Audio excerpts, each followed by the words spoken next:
There is a sound that rises in the west of Ireland when the light fails and the Atlantic wind sweeps across the Burren's limestone bones. It comes threading through the blackthorn hedges, curling around the corners of stone cottages where peat smoke hangs like ghosts in the doorways.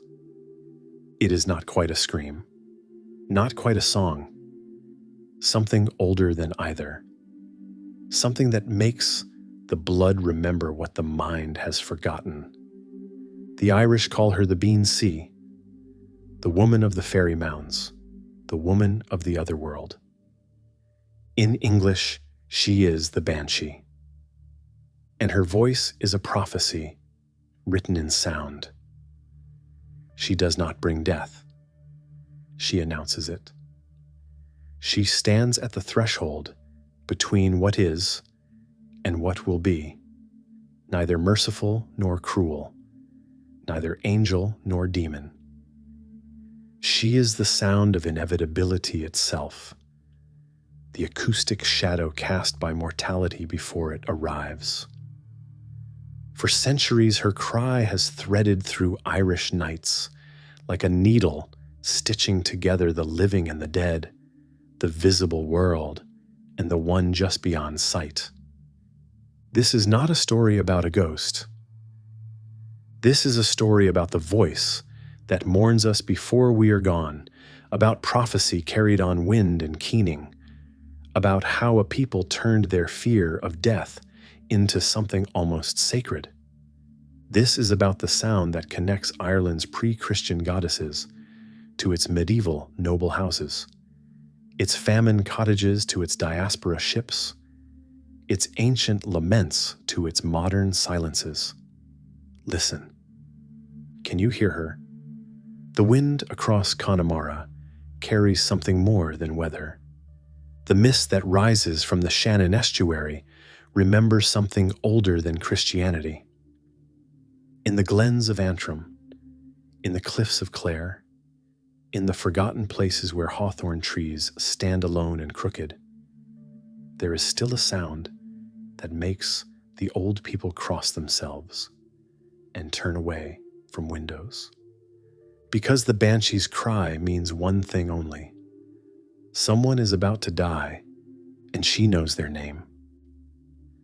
Before she was the Banshee, before she had a name at all, there was the sound itself, the wail, the keen, the cry that rises from the throat when grief is too large for silence. In ancient Ireland, before the monks brought their illuminated gospels and their Latin prayers, death was not met with silence, it was met with sound, specifically with the voices of women. The Bean Cont, the keening women, were the official mourners, the professionals of grief. They gathered at deathbeds and gravesides, and from their throats came a sound that was part song, part scream, part incantation. The keen was not random sobbing. It was structured, ritualized, passed down through generations. It had melody and rhythm and words, though the words often dissolved into pure vowel sounds, into the raw phonetics of sorrow. Oshon agus, Oshon o. The old refrain, meaningless and meaning everything. This was not entertainment. This was technology. The keen was how a community processed death, how they moved it from the private sphere into the collective, how they gave voice to what could not be spoken. The keening women were psychopomps in their own right, using sound to guide the dead toward whatever lay beyond, while giving the living permission to break open with grief. But there was something older still. Before the keening women were human, they were divine. The triple goddess the Irish called the Morrígan, the phantom queen, the great queen, the queen of nightmares. appeared at rivers where warriors would die, washing bloodied armor in the water before battles that had not yet happened. She was prophecy and death, woven together, the crow on the battlefield, the washerwoman at the ford. And sometimes, in the oldest stories, she screamed. A sound that froze armies, a sound that meant doom. The Morrígan had sisters, the Badb, the crow of battle, Macha, the sovereignty goddess who could curse entire provinces with her dying breath. These were not gentle spirits. They were ancient, terrible, magnificent. They were the sound of fate itself, rendered in female form. When Christianity came to Ireland, it did not erase these goddesses. It could not. They were too deeply rooted, too necessary. Instead, they transformed. They became smaller, more domestic, but no less potent. The triple goddess became the triple aspect of death, the maiden who warns, the mother who mourns, the crone who collects. And her voice, that terrible prophetic voice, became the Banshee's cry. The word itself tells the story. Bean means woman. Sai means fairy. But it means something more specific. The fairy mound, the ancient burial cairn, the door between worlds. The Banshee is the woman of the threshold, the woman of the between place, the woman whose voice emerges from the earth itself, where the ancestors sleep. She retained the Morrigan's gift of prophecy. She retained the keening woman's voice of grief. But she became something singular, something uniquely Irish, the death herald who mourns before the body is cold, who knows what is coming before even the dying person knows. In the oldest layers of Irish cosmology, sound was sacred. The poets, the Fílad, could use voice to curse or bless, to unmake or remake reality. A satire properly delivered could raise boils on a king's face. A praise poem could extend a dynasty for generations.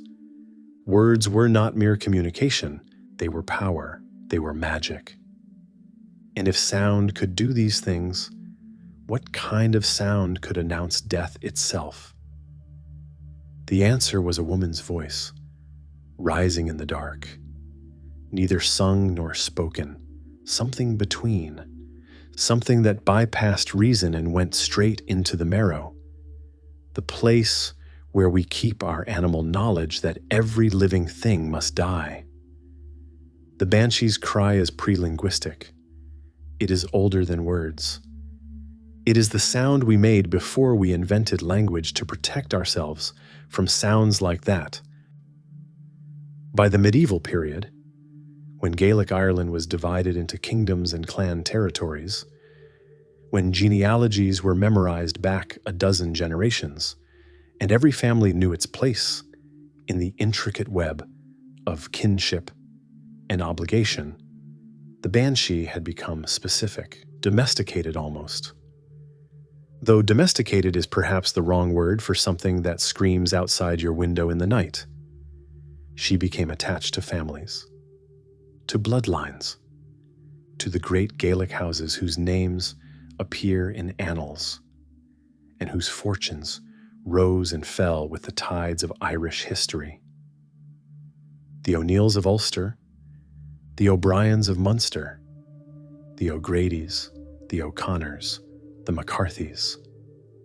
Each family, if they were old enough, noble enough, if their roots went deep enough into Irish soil, had their own Banshee, their own death herald, their own ancestral mourner, who followed the family name through centuries.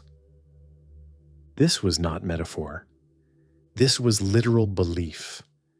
The Banshee was as real as the family crest, as tangible as the hereditary lands, as certain as the genealogies recited at feasts and funerals. She was part of the inheritance passed from a generation to generation like the title or the torse. When you married into one of these families, you married the Banshee too. The medieval Irish understood kinship as cosmic. Blood was not just biology, it was obligation, memory, destiny. To be born into a lineage was to inherit not just property but stories, not just land but spirits. The Banshee was the guardian of this continuity. She remembered, she tracked, she knew when the chain was about to lose a link, and she announced it. The descriptions of her appearance varied by family, by region, by century. Some said she appeared as a beautiful young woman in a green cloak, combing her long red hair with a silver comb. If you found that comb lying on the ground, you must never pick it up, for it was death to touch the Banshee's possessions. Others described her as a bent old crone in a gray shroud, her eyes red from centuries of weeping. Still others said she appeared as a washerwoman at a stream, rinsing burial shrouds in water that ran red with blood that had not yet been spilled. But her appearance was less important than her sound. The cry itself had many names: Samhain, the keen; Goal, the weeping; Wail, the howl.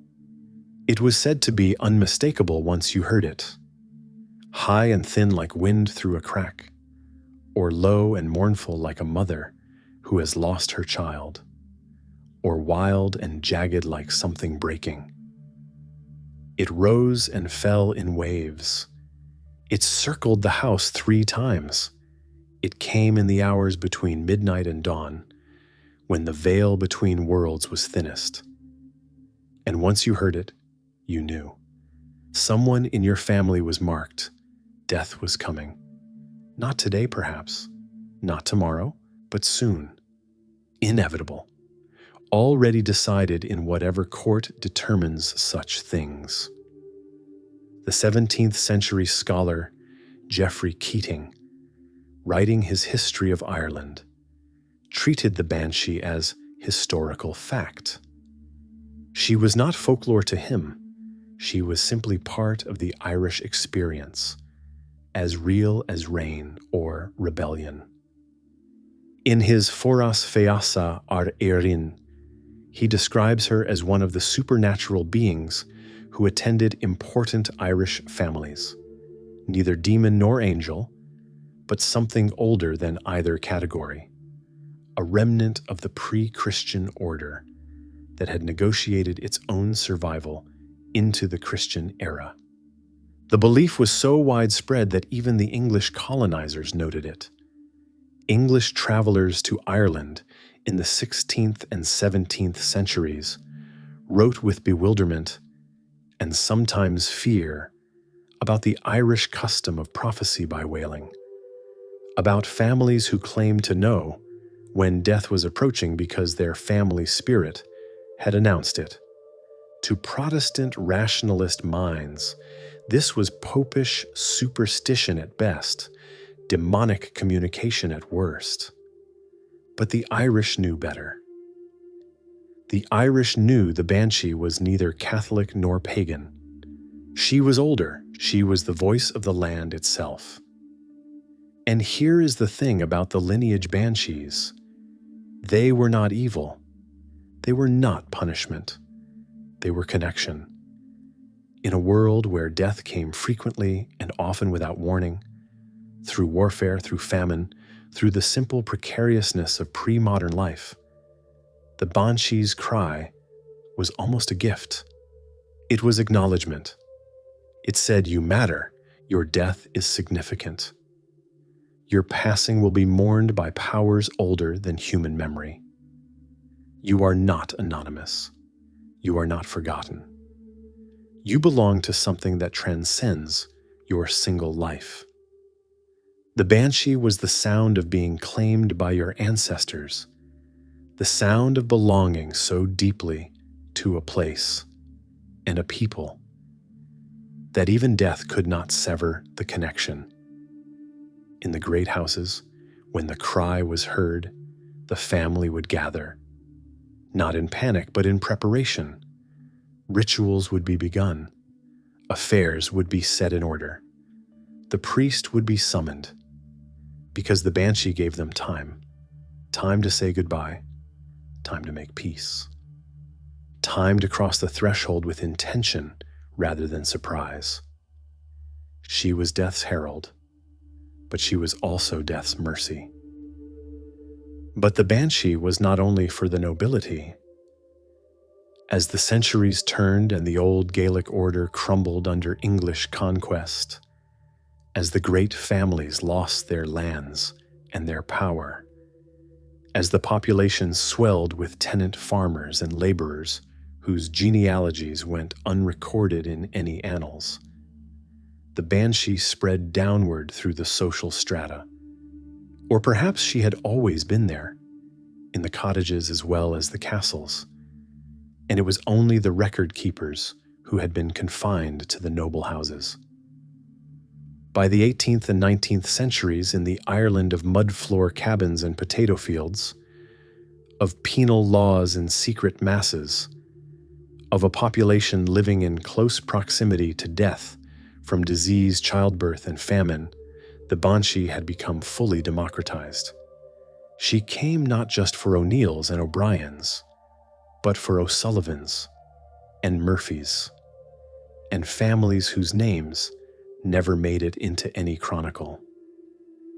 She came for anyone with enough Irish blood, enough connection to the old earth.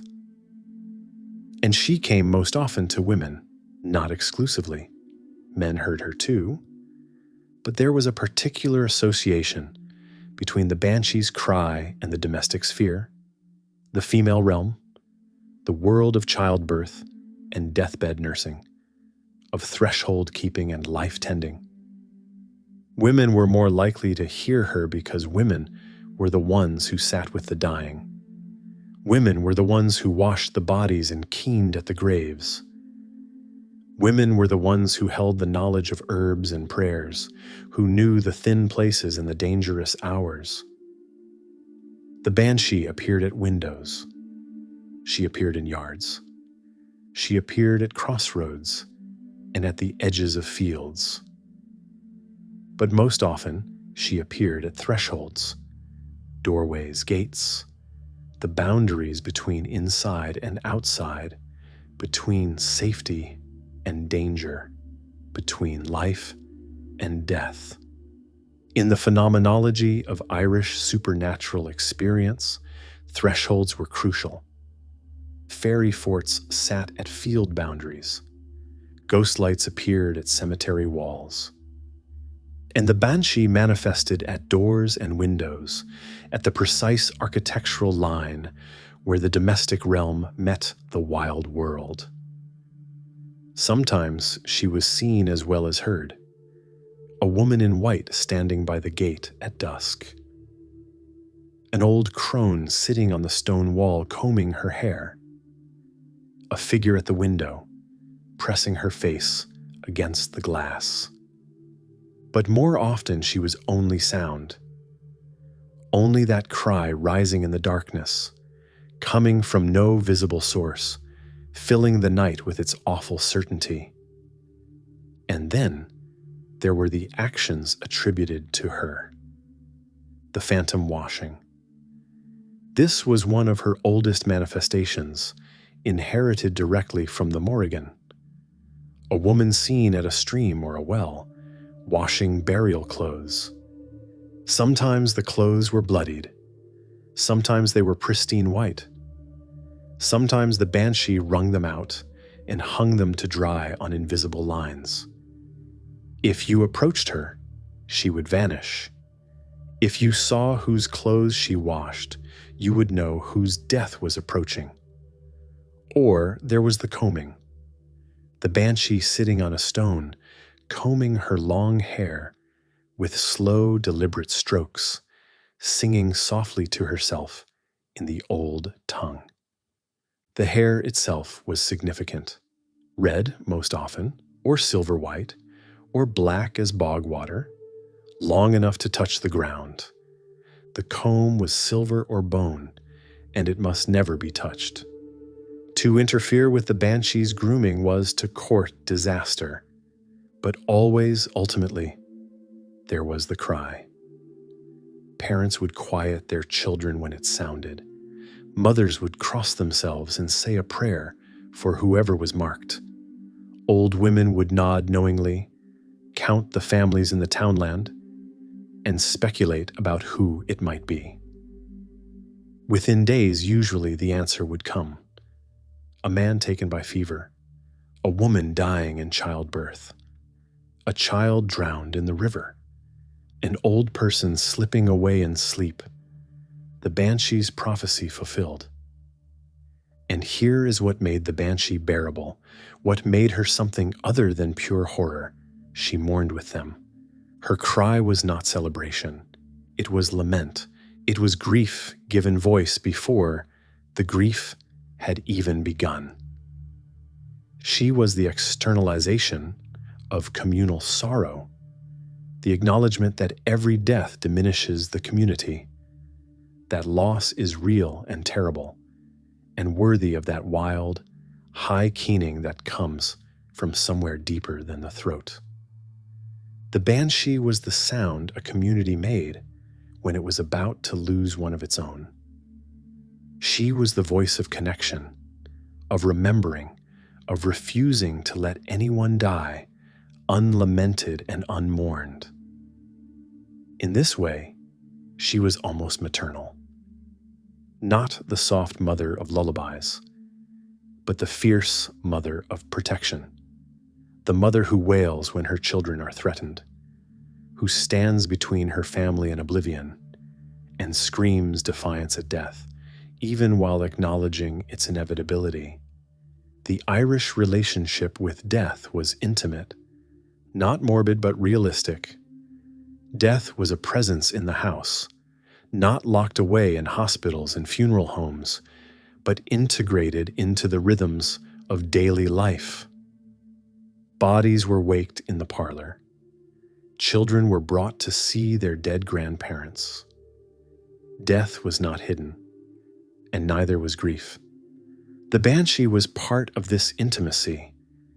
She was the acknowledgement that death deserved a voice, deserved ceremony, deserved the full weight of human emotion turned toward it in recognition.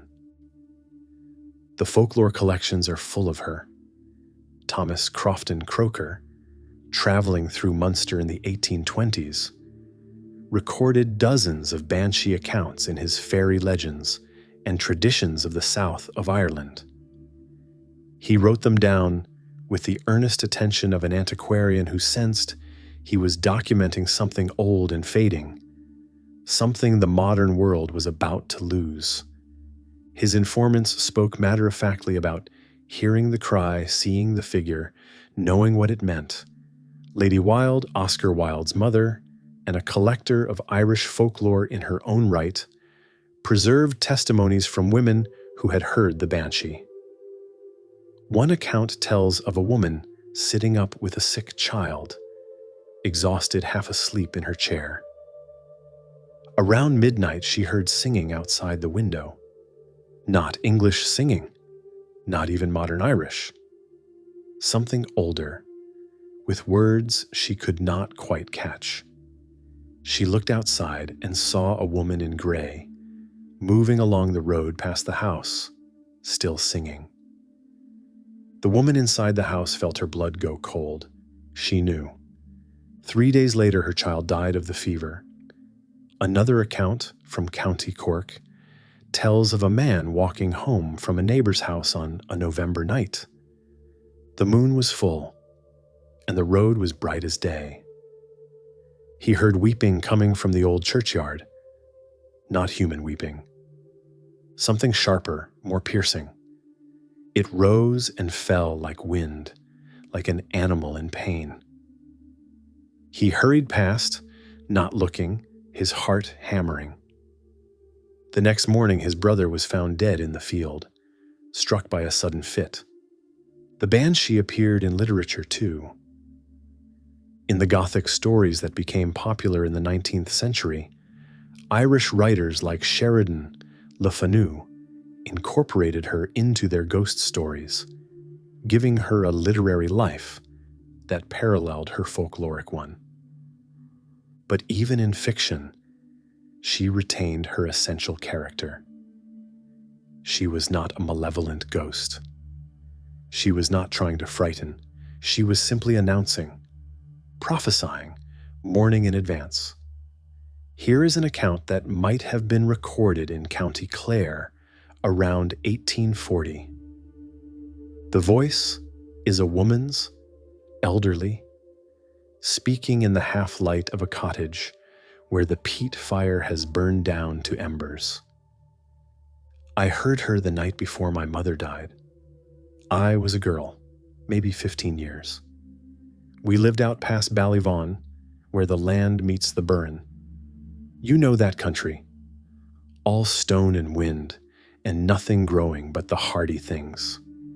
My mother had been ill for weeks, wasting away, the neighbor said. The doctor came once and left shaking his head. We knew. But knowing is one thing, hearing the cry is another. It was just after midnight. I was sleeping in the loft above the main room. The wind woke me. Or I thought it was the wind. But then I realized the sound was not wind. It was voice.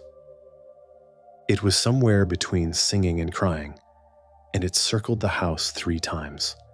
I could track it by the sound. Starting at the front, moving around the side, around the back, around the other side, and then back to the front, 3 times it went around. Each time the sound got a little softer, a little more distant, until finally it faded entirely. I was frozen in my bed. I knew what it was. We all knew what it was.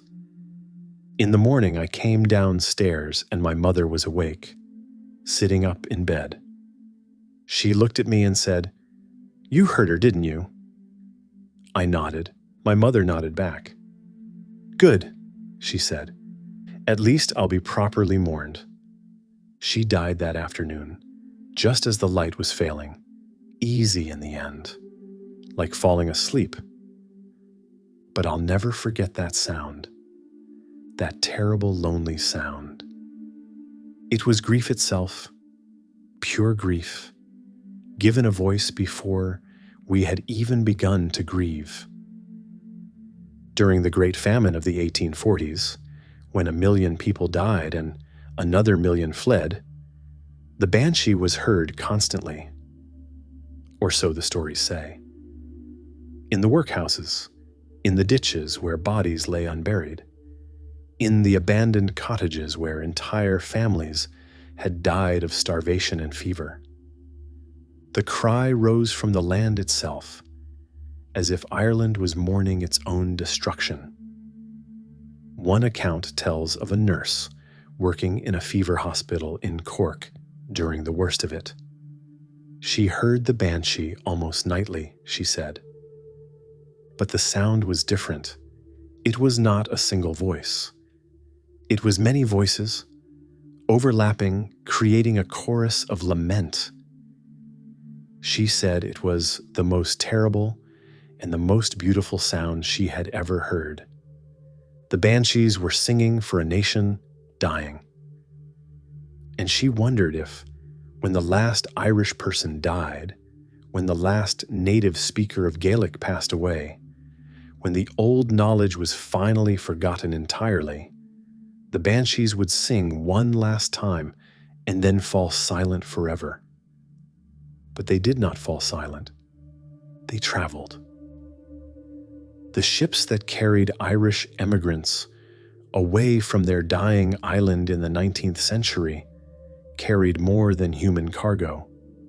They carried memory. They carried language, prayer, song, story. They carried ghosts. They carried the Banshee. The Irish diaspora spread across the globe.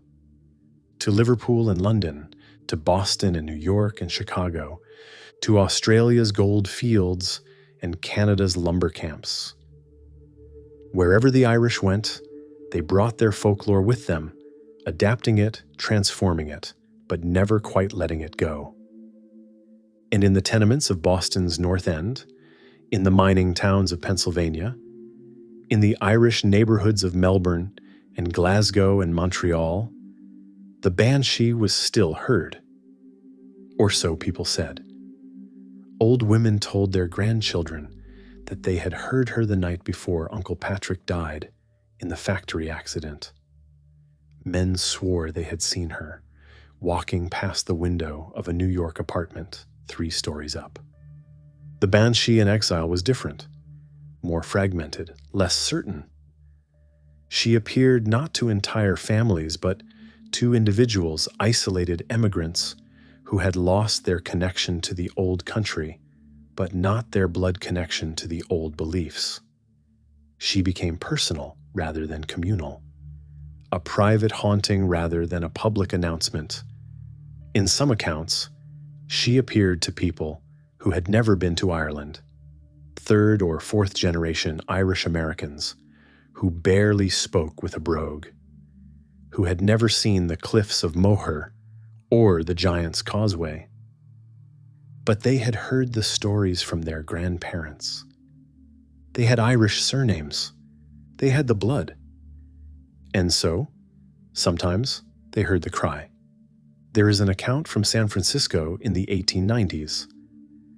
A woman named Bridget O'Connor, born in California but with parents from County Kerry, woke one night to what she described as a sound like someone dragging fingernails down the outside of her bedroom window.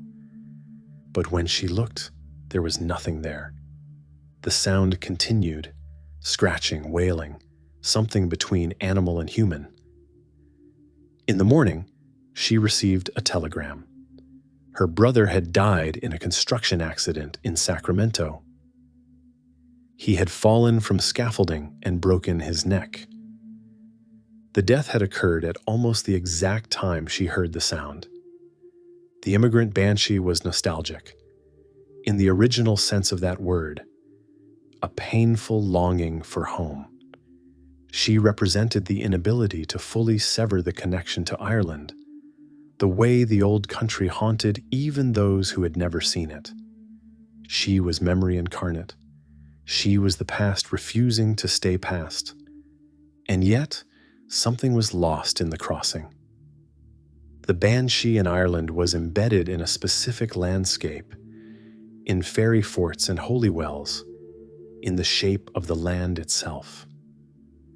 The Banshee in America or Australia or England was dislocated, rootless, appearing in places that had no ancient associations, no layers of ancestral memory. She was a ghost in exile, mourning not just individual deaths, but the death of connection itself. Still, she persisted, because the Irish needed her. Even in the New World, even in places that had no truck with fairies or magic, even in the age of electric lights and rationalism, they needed the sound that connected them to where they came from. They needed the voice that said, "You are still Irish. You are still remembered. Your ancestors know your name." The Scottish Highlands had their own version, the Ban Seath, pronounced almost identically. The Scottish Gaelic and Irish Gaelic shared so much, including their folklore. In Scotland, she was sometimes called the Nicag Nabas, the little washerwoman of death, and she appeared at streams, washing the grave clothes of those about to die. The similarity was not coincidence. These were sister cultures, sharing a mythology that predated the national boundaries imposed upon them. But the Irish Banshee remained distinct. She was more vocally focused, more associated with the keen, with that particular form of Irish lament that was both structured and chaotic, both musical and primal. She was the sound of Ireland itself, the sound of a small island battered by weather and history and occupation, an island that survived by remembering, by singing, by refusing to be silent in the face of death. And so, she traveled, she adapted, she survived, just like the Irish themselves. But what is she really? Strip away the white dress and the silver comb, set aside the genealogies and the family legends. What remains? A sound in the night that means death is near. A conviction, so strong it feels like knowledge that someone is about to die. An externalized anxiety, a projection of inner knowing onto outer phenomenon. The psychologist Carl Jung would have recognized the Banshee immediately. She is an archetype, a pattern of human experience so universal and so powerful that it takes on autonomous existence in the collective unconscious. She is the Death Mother, the dark feminine, the voice of fate and mortality that every human being carries inside them, but most of us refuse to acknowledge. We know when death is near. We sense it, not with any rational faculty, but with something deeper. The animal part of us, the part that predates language and logic, the part that kept our ancestors alive by alerting them to danger. Sometimes a person's scent changes before they die. Sometimes their breathing shifts. Sometimes there is a quality in the air around them, an absence, a withdrawal.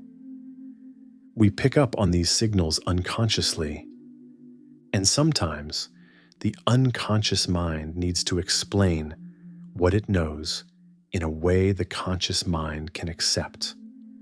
Enter the Banshee. She is the externalization of foreknowledge, the way we make sense of knowing something we should not be able to know. She is the sound our psyche makes when it needs to announce what it has perceived but cannot prove. There is something profoundly human about this. We are meaning-making creatures. We cannot tolerate mystery without story. We cannot accept randomness without pattern. And so when death approaches, when we sense it in ways we cannot articulate, we create a figure to carry that knowledge for us. We make her external, so we do not have to admit the knowledge is internal. But there is more to it than psychology. Because the Banshee is not just about individual foreknowledge. She is about community. She is about the collective processing of loss. In a traditional Irish village, everyone knew everyone. Families lived in the same townlands for generations. When someone died, it affected the entire community. The Banshee was the externalization of that communal awareness, the way a tightly knit society senses when it is about to lose one of its members. She is also about the feminine relationship to death. Historically, women were the death workers. Women washed bodies, prepared them for burial, sat vigil with the dying, keened at funerals. Women held the knowledge of death in their bodies through childbirth, through the monthly cycle of blood and renewal, through the intimate work of caring for the sick and elderly. The Banshee is the apotheosis of this role. She is woman as death herald, as mourner, as the one who stands at the threshold and announces the crossing. In Jungian terms, she is the shadow of the Great Mother archetype. Not the nurturer, but the taker away. Not the giver of life, but the marker of death. Every mother knows that the child she births will one day die. The Banshee is the voice of that terrible knowledge. She is also about sound, about the power of voice. The Banshee does not appear with a message written on parchment. She does not arrive with logical arguments or empirical evidence. She arrives with sound, with voice, with the primal power of vocalization that connects us to every human who has ever lived, every human who has ever opened their mouth and wailed. Sound bypasses the intellect. It goes straight into the body. A certain cry, a certain frequency, and our nervous system responds before our brain can interpret. The Banshee's cry works at this level. It is not meant to be understood. It is meant to be felt viscerally. In the gut, in the spine, in the primal fear center of the brain. This is why descriptions of the cry are so consistent across centuries and regions. It is high and thin, like wind through a crack. It rises and falls, it pierces, it comes in waves. These are not random details. They are the acoustic signature of something that triggers our deepest responses to danger and loss. And yet, despite all this psychological analysis, despite our ability to explain the Banshee as archetype and projection and auditory hallucination and collective belief, something persists. The stories are too consistent, the experiential accounts too detailed, the conviction too strong. Skeptics can explain away individual accounts, misheard wind, foxes mating, which sounds eerily like a woman screaming, the power of suggestion, grief-induced hallucination, cultural conditioning creating a self-fulfilling prophecy. But can skepticism explain away centuries of testimony? Thousands of accounts from people who had no reason to lie, who often were frightened or disturbed by what they experienced. Who would have preferred not to hear the cry at all? Perhaps the Banshee exists in the liminal space between psychology and ontology. Perhaps she is both projection and presence, both internal archetype and external phenomenon.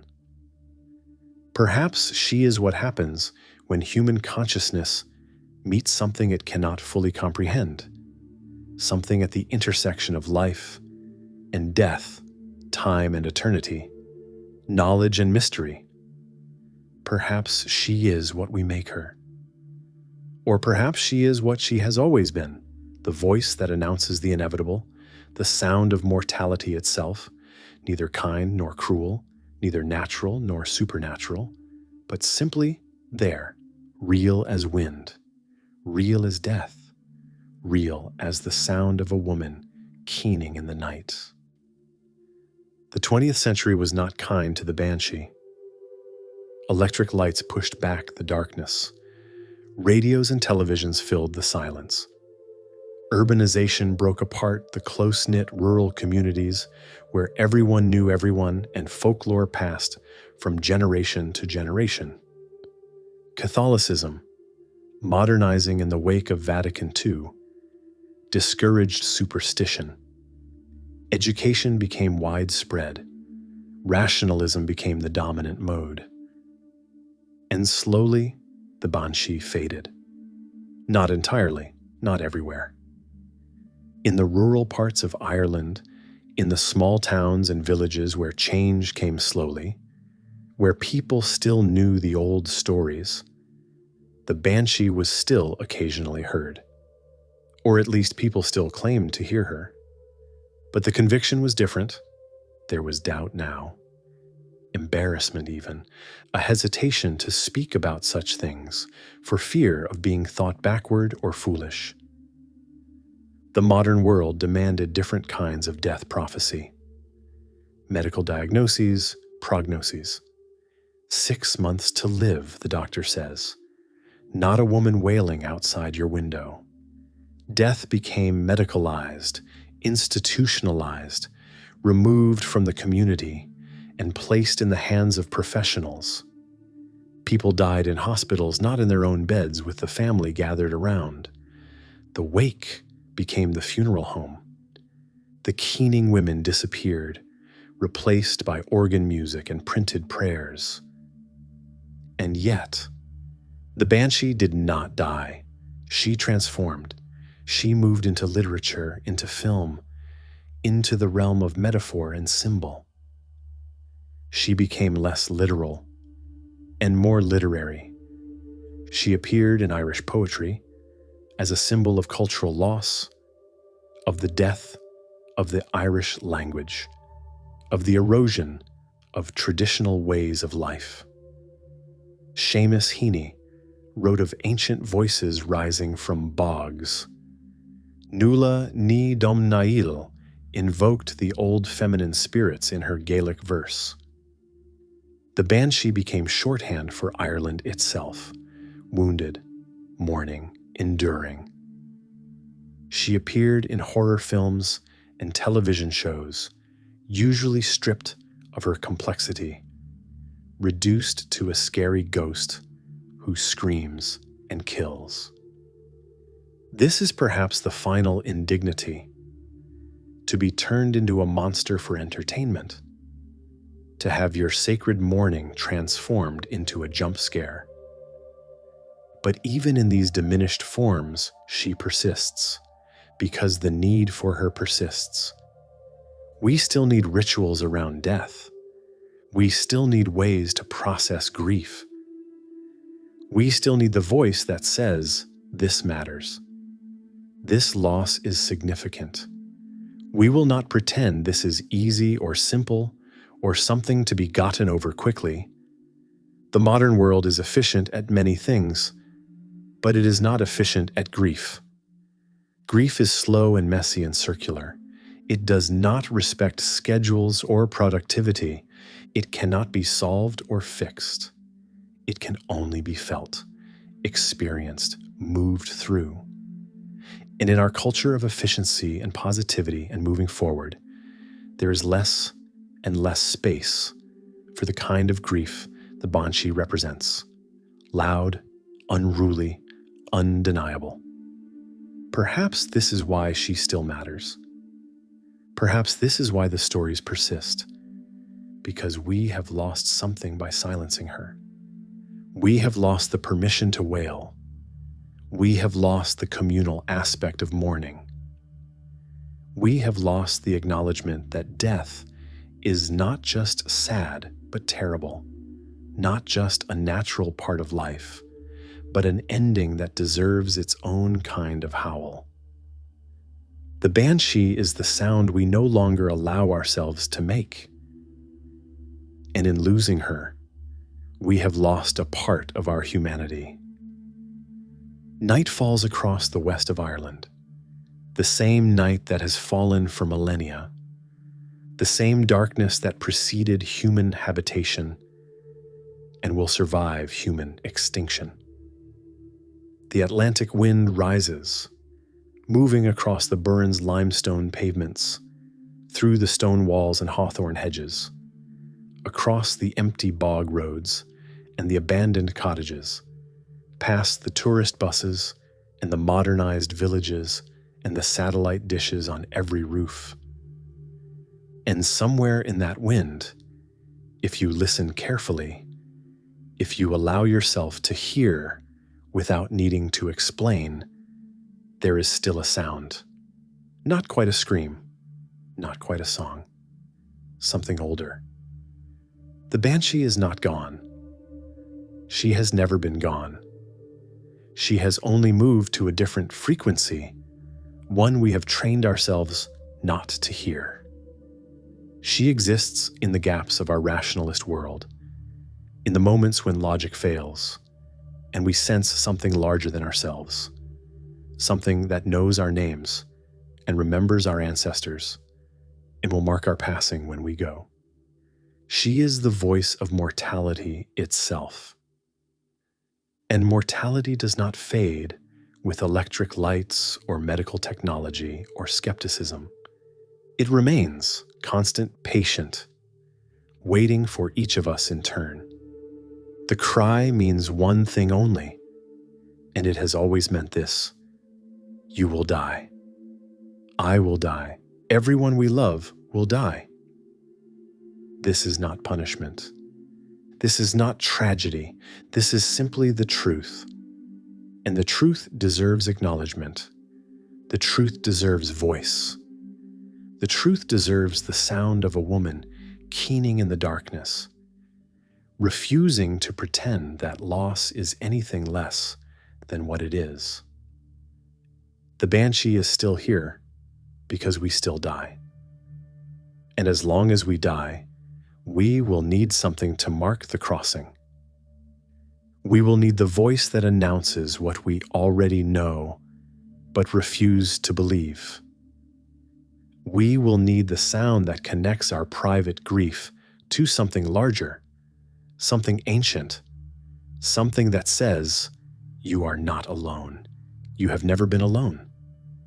From the first human who ever mourned to the last who will close the door on our species, there has been this sound, this cry, this voice that rises when words fail. In Connemara tonight, the wind moves through the heather. In the glens of Antrim, mist rises from the ground where the old people are buried. In the cliffs of Clare, the ocean crashes against stone that has stood since before humans had language. And somewhere, in a cottage or an apartment or a hospital room, someone is dying. Someone is about to cross the threshold from being to unbeing. Someone whose name is written in the book of a family's memory. And if you listen, if you allow yourself to hear, you might catch it, just for a moment, just at the edge of sound. A cry in the wind, neither mercy nor curse, just the voice of inevitability itself, announcing what has always been true and will always be true, that we are temporary, that we are mortal, that we are loved enough to be mourned. The Banshee is not death. She is the acknowledgement of death. She is what we sound like when we refuse to look away. She is the voice that says, I see you, I know you. And when you go, you will not go unsung. Listen, can you hear her still? Or have we only stopped listening?